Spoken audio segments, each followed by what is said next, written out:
Most filmmakers have been conditioned to think that their problem is that they just haven't won yet. They're taught to believe that they're close.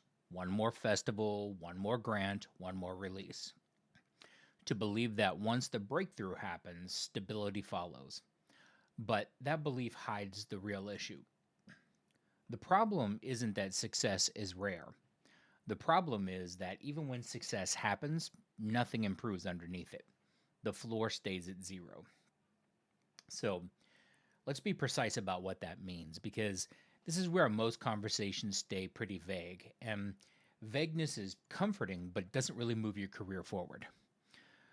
The floor is the worst reasonable outcome you can expect when you release a new project. It's what you fall back on when nothing goes especially right.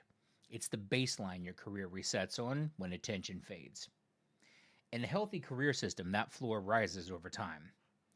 The project might fail completely, the second one hurts less, the third, starts at a higher than the first ever did. And that's not because the work is better. It's not because you finally figured it out.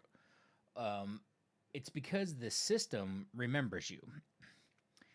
In most independent film careers, the floor never moves. Every release carries the same risk: no guaranteed audience, no direct access, no reduced uncertainty, and no retained leverage with your audience. When the project ends, everything drains away. The attention disappears, the momentum evaporates, and the next project begins in the same place as the first: zero. This is why success feels fragile in independent film. A filmmaker can have a strong festival run, great reviews, industry praise, all that, and still feel like they're standing on a trap door because they are. Nothing underneath that success is load bearing. It looks elevated from the outside, but structurally it's unsupported. One misstep, one underperforming release, one funding miss, and the career drops back to the same baseline it started from. This isn't a motivation problem. It's not a confidence or a discipline problem. It's a structural problem. In systems with no memory, success doesn't raise the floor, it just decorates the ceiling. Think about how this plays out in practice. A film premieres, it screens well, it travels, and for a moment the career feels elevated. But then the run ends, and the emails stop, and the invitations dry up, and the attention moves on. The system closes behind you.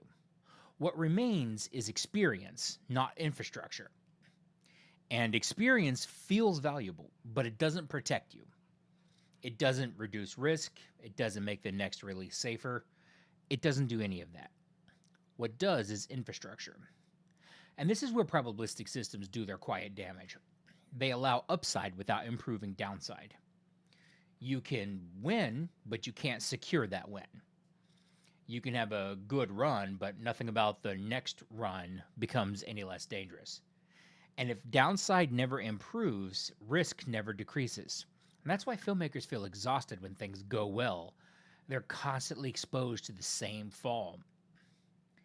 Now, here's the part that people miss: a career doesn't survive because it peaks, it survives because it doesn't bottom out. Stability is not created by highs, it's created by limits of how low you can fall. Studios understand this. They don't bet everything on one release. They don't treat each project as its existential. They ensure that every release feeds something that persists. That's departments, lists, relationships, distribution channels that they own. Even when a film underperforms, the organization doesn't collapse. The floor slowly and deliberately rises regardless of individual outcomes. And this is where filmmakers dismiss the comparison. You say, I'm not a studio, and that's true, but it's also completely irrelevant. Scale does not change the logic, only structure does. A studio survives because it retains access, continuity, and memory, not because it's large. A single filmmaker with retained audience access is operating on the same principle. The difference is not resources, it's design. Indie filmmakers are trained to do the opposite. They're taught to chase those moments, the laurels, the placement, the recognition, all that ceiling and not floor. You're rewarded for peaks and given no tools for protection, which is why advice is usually like, just make the next film. But that's incredibly dangerous. If the system hasn't changed, making another film doesn't reduce the risk, it actually increases it. You're spending more time, more money, and more resources on the same floor. Zero. Once you see this clearly, a lot of confusion disappears.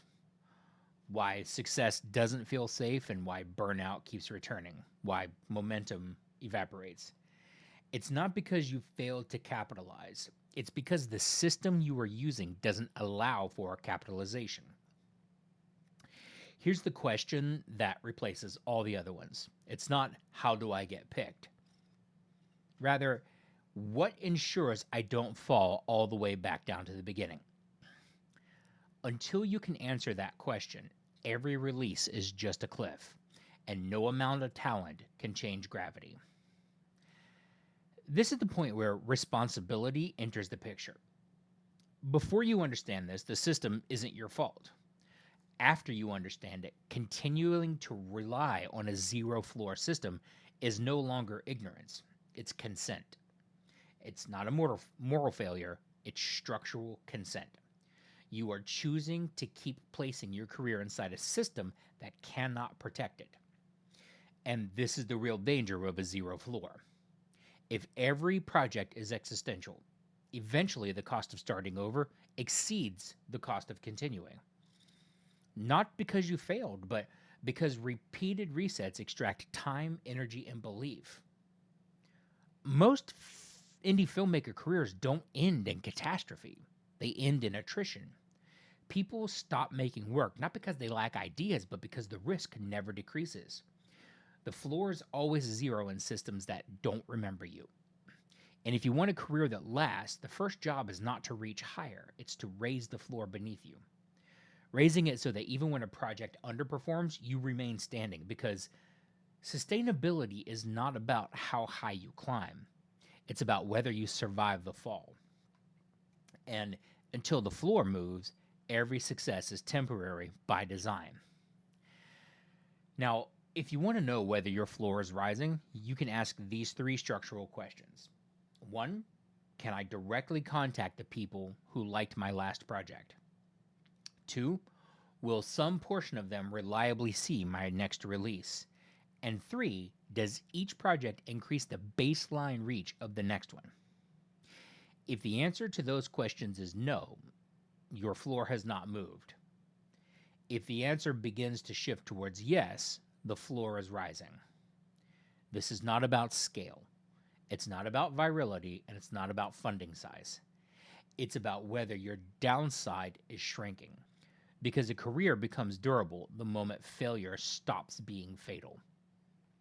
Raising the floor is not glamorous. It doesn't produce headlines and it doesn't produce laurels.